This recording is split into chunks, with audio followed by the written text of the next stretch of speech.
এই গাছ দেখো, এটা কচি এঁচড় 50 টাকাতে কিনে নিয়েছিলাম। তো এঁচড়টা প্রথমে ছাড়িয়ে ভালো করে মধ্যে একটু সিদ্ধ করে নিয়েছিলাম, নিয়ে তারপরে চিংড়ি মাছগুলো ভেজে নিয়েছিলাম, আলুগুলোও ভেজে নিয়েছিলাম। সেগুলো এঁচড় আর আলু ভালো করে ভেজে নিয়েছিলাম। নিয়ে কড়াইয়ের মধ্যে আমি মিক্সি জারের মধ্যে একটু দুটো টমেটো আর 3টে পেঁয়াজ, কটা কাঁচা লঙ্কা দিয়ে পেস্ট করে নিয়েছিলাম। তারপরে দিয়েছিলাম কড়াইয়ের মধ্যে তেল দিলাম, গোটা জিরে, শুকনো লঙ্কা, তেজপাতা দিলাম, দিয়ে গোটা গরম মশলা দিলাম, দিয়ে আদা বাটা রসুন বাটা দিলাম, দিয়ে টমটম পেঁয়াজগুলো পেস্টটার মধ্যে ভালো করে কষিয়ে নিলাম। জিরে গুঁড়ো, ধনে গুঁড়ো, হলুদ গুঁড়ো, ঝাল গুঁড়ো, তারপর কাশ্মীরি লঙ্কার গুঁড়ো ভালো করে মশলাটা কষিয়ে নিয়ে দেখো এঁচড়গুলো ভালো করে ভেজে নিয়ে এর মধ্যে দিয়ে দিয়েছিলাম।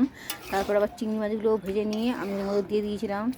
দিয়ে তারপর এই দেখো গাই চিংড়ি মধ্যে ভেজে দিয়েছিলাম। তো এবার লাগাবার সময় শাহি গরম মশলা, একটু মিষ্টি, একটু ঘি দেবো। গাইস তোমাদের ভালো লাগলে তোমার লাইক করবে, শেয়ার করবে এঁচড়ের তরকারি।